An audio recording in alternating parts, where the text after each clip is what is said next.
Assalamualaikum warahmatullahi wabarakatuh. Alhamdulillahirabbil alamin. Em, Kembali lagi teman-teman, kita bertemu pada video kali ini.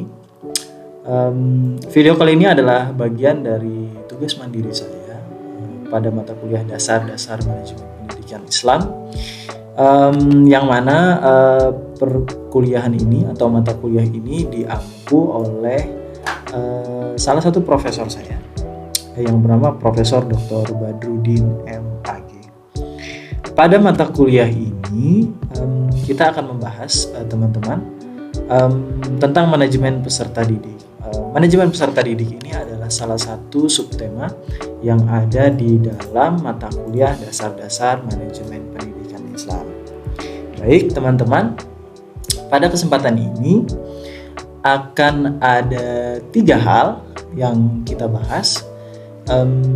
Kita langsung saja ya. Yang pertama itu kita akan membahas mengenai prinsip-prinsip manajemen peserta didik, dan yang selanjutnya kita juga akan mengulas tentang pendekatan-pendekatan yang digunakan dalam manajemen peserta didik, dan yang terakhir, yang ketiga adalah kita juga akan mengungkap ruang lingkup manajemen peserta didik.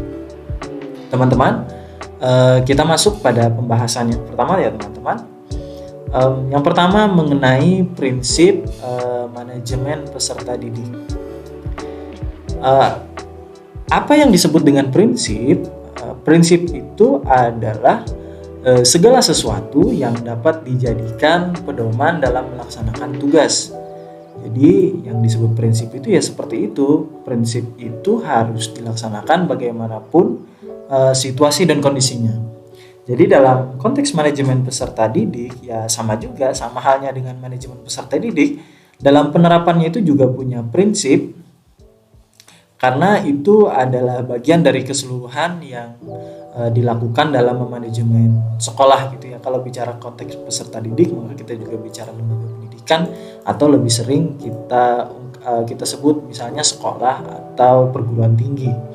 Nah, ada beberapa penjelasan, ada beberapa prinsip manajemen peserta didik yang perlu dipedomani dalam mengelola peserta didik, sebagaimana yang diungkapkan oleh salah satu ahli gitu ya, Sudrajat. Diantaranya itu ada 6 prinsip yang harus diperhatikan dalam manajemen peserta didik. Yang pertama, manajemen peserta didik itu dipandang sebagai bagian dari keseluruhan manajemen sekolah. Jadi hal penting yang harus dilakukan,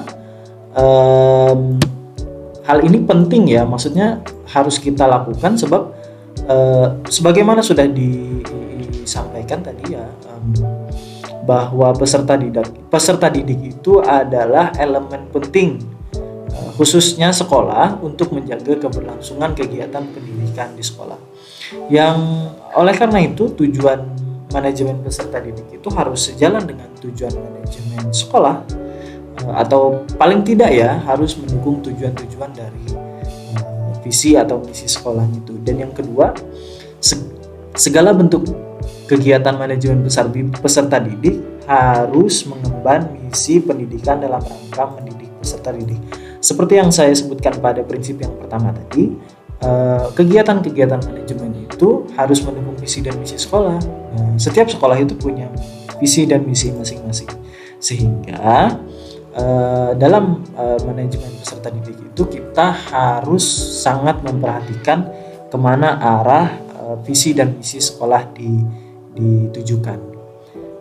Kemudian prinsip yang ketiga, kegiatan-kegiatan manajemen peserta didik haruslah diupayakan untuk mempersatukan peserta didik yang mempunyai aneka ragam latar belakang dan perbedaan-perbedaan yang lainnya.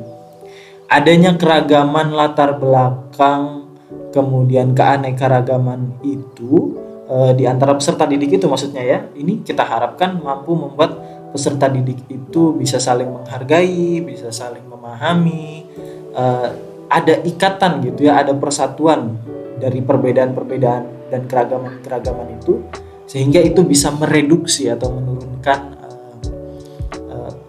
konflik yang bisa terjadi di antara peserta didik. Begitu prinsip yang ketiga. Kemudian prinsip yang keempat, kegiatan manajemen peserta didik itu harus dipandang sebagai upaya pengaturan terhadap pembimbingan peserta didik. Jadi yang ditekankan di sini itu adalah bimbingannya kepada peserta didik. Yang kelima, kegiatan peserta didik itu harus mendorong dan memacu kemandirian peserta didik. Dan yang terakhir, prinsip yang keenam, menurut Sudrajat ini ya, apa yang diberikan kepada peserta didik dan yang selalu diupayakan oleh kegiatan manajemen peserta didik haruslah fungsional bagi kehidupan peserta didik baik di sekolah, lebih-lebih di masa depan. Harus fungsional, itu kata yang harus digarisbawahi. Artinya dalam memanajemen peserta didik itu harus bisa dimengerti dan harus bisa diimplementasikan. Sebab apabila manajemen itu disusun kemudian tidak bisa dilakukan gitu ya, artinya ini tidak fungsional. Jadi harapan untuk bisa berkontribusi bagi masa depan peserta didik itu, bagi masa depannya anak-anak itu mustahil bisa dicapai. Nah, jadi setidaknya 6 prinsip ini menurut Sudrajat yang harus diperhatikan dalam penerapan manajemen kepada peserta didik. Baik, kemudian kita lanjut pada subbab pembahasan subtema yang lainnya. Kemudian ini kita akan masuk pada topik pendekatan ya. Pendekatan dalam manajemen peserta didik. Pendekatan dalam manajemen peserta didik itu menurut Yeager gitu ya. Sebagaimana ini saya ambil dari sebuah buku yang dikutip oleh Imron gitu ya. Imron terbagi menjadi 3 gitu ya. Pendekatan kuantitatif, pendekatan kualitatif, dan pendekatan mix gitu ya. Jadi ada kuantitatif dan kualitatif. Kita mulai dari yang pertama, kita bahas dari pendekatan kuantitatif. Pendekatan kuantitatif ini menurut Yeager dalam Imron gitu ya. Pendekatan ini lebih menitik beratkan pada segi-segi administratif dan birokratis sekolah. Jadi peserta didik itu diharapkan bisa memenuhi, atau bisa itu dalam kutip banyak atau sedikit ya. Tapi kalau konteksnya bisa maka ini banyak. Jadi peserta didik itu diharapkan banyak memenuhi tuntutan-tuntutan dan harapan-harapan sekolah di tempat peserta didik tersebut berada.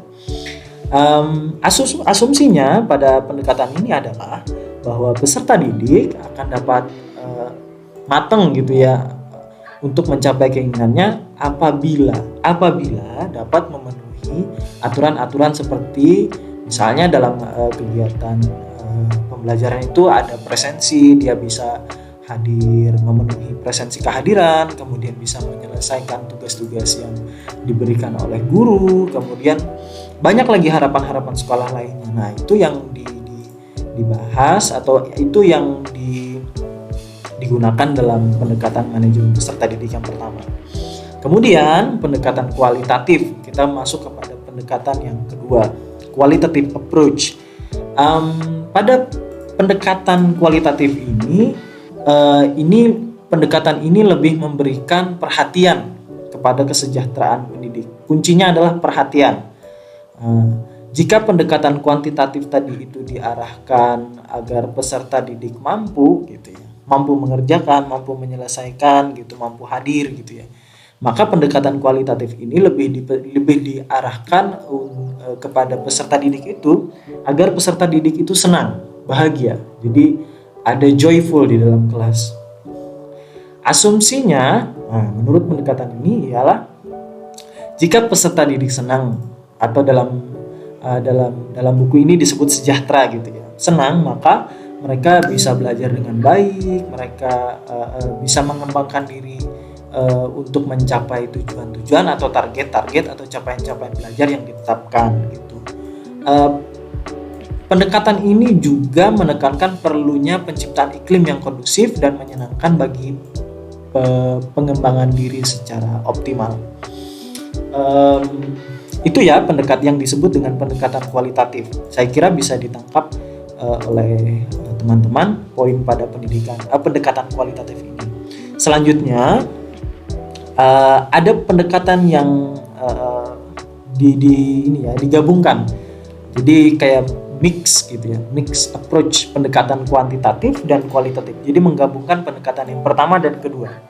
Pada pendekatan yang ketiga ini, pendekatan ini adalah perpaduan gitu ya antara pendekatan kuantitatif, kualitatif yang menekankan bahwa peserta didik itu tidak hanya diminta untuk memenuhi tuntutan-tuntutan administrasi di sekolah saja, tapi juga sekolah juga memberikan feedback gitu atau insentif atau atau istilah lainnya yang memenuhi kebutuhan dan kesejahteraan peserta didik, seperti contohnya misalnya peserta didik diminta untuk memenuhi aturan sekolah, menyelesaikan tugas yang diberikan sekolah, lalu juga didukung oleh lingkungan yang kondusif yang diciptakan oleh sekolah, sehingga kayak ada reward gitu ya. Jadi untuk tidak hanya dituntut untuk menyelesaikan target capaian saja, tapi setelahnya itu maka ada hadiah gitu misalnya untuk menstimulus siswa sehingga bisa enjoy gitu di dalam kelas. Baik, itu tadi pendekatan-pendekatan yang digunakan dalam manajemen peserta didik ya. Kemudian kita lanjut ke pembahasan yang ketiga. Sejauh mana sih ruang lingkup dalam manajemen peserta didik?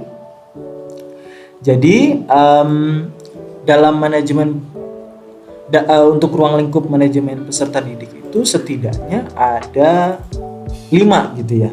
Dimulai dari perencanaan peserta didik yang meliputi analisis kebutuhan rekrutmen, kemudian ada pembinaan, kemudian ada orientasi peserta didik, kemudian juga ada penempatan, klasterisasi, nanti siswanya ditempatkan di kelas A, B, atau C gitu ya. Kemudian juga ada pencatatan dan pelaporan peserta didik. Kemudian ruang lingkupnya juga dalam manajemen ini ada pembinaan. Jadi menurut salah satu ahli, menurut Mangun Harja, ada beberapa pendekatan untuk melakukan pembinaan, diantaranya melalui pendekatan informatif, pendekatan partisipatif, dan pendekatan eksperiensial. Nah gitu. Oke. Dan juga nih lanjut lagi ya, ruang lingkup yang ketiga, ada ruang lingkup itu juga ada evaluasi kegiatan peserta didik dengan tujuan untuk menentukan angka kemajuan hasil belajar peserta didik. Ada layanan khusus juga, layanan khusus yang dalam layanan khusus ini manajemen itu misalnya layanan bimbingan dan konseling gitu ya, misalnya layanan perpustakaan, kemudian ada kantin, kemudian juga layanan kesehatan seperti ada UKS misalnya gitu ya, ada layanan transportasi antar jemput, pergi dan pulang sekolah, kemudian ada layanan asrama misalnya kalau boarding school. Nah, kemudian juga ada mutasi peserta didik atau perpindahan peserta didik baik yang sifatnya antar sekolah maupun istilahnya seperti kenaikan kelas gitu ya, naik kelas. Nah, apa kesimpulan dari pembahasan ketiga tema tadi ya? Tema tentang prinsip, kemudian tema tentang pendekatan dalam manajemen, kemudian juga ruang lingkup dalam manajemen peserta didik. Kesimpulan yang bisa kita ambil dari pembahasan kali ini adalah peserta didik itu merupakan komponen utama ya teman-teman, yang hasil akhirnya itu ditentukan oleh sekolah bagaimana cara mengolahnya. Supaya dapat menghasilkan peserta didik sesuai dengan tujuan sekolah, visi misi yang sudah disusun, yang sudah diatur oleh sekolah, maka perlu adanya manajemen peserta didik. Nah, di sini tuh manajemen berperan. Manajemen peserta didik itu merupakan bagian dari manajemen sekolah yang memerlukan perhatian khusus karena baik dan tidaknya output itu siswa, yang dimaksud di sini adalah salah satunya itu tergantung dari pelaksanaan manajemen peserta didik. Kemudian apa tujuan dari manajemen peserta didik ini? Tujuan dari manajemen peserta didik itu untuk mengatur kegiatan-kegiatan yang berkaitan dengan peserta didik. Nah, aktivitas-aktivitas ini adalah bagian dari upaya dan ikhtiar kita untuk memperlancar proses pembelajaran, juga untuk menciptakan lingkungan yang kondusif di sekolah, sehingga kegiatan-kegiatan ini mampu memberikan kontribusi untuk pencapaian tujuan proses pembelajaran secara efektif dan efisien. Itu kesimpulan dari pertemuan atau dari pembahasan tentang prinsip, tentang pendekatan dan juga tentang lingkup dalam manajemen peserta didik. Itu ya teman-teman apa yang bisa kita bahas. Semoga kita bisa mengambil pelajaran dari pembahasan kali ini, dan semoga pembahasan kali ini mampu mencerahkan gitu ya, memberikan pemahaman bagi teman-teman di luar sana. Terima kasih, saya Rahmat Hidayat. Goodbye, bye-bye.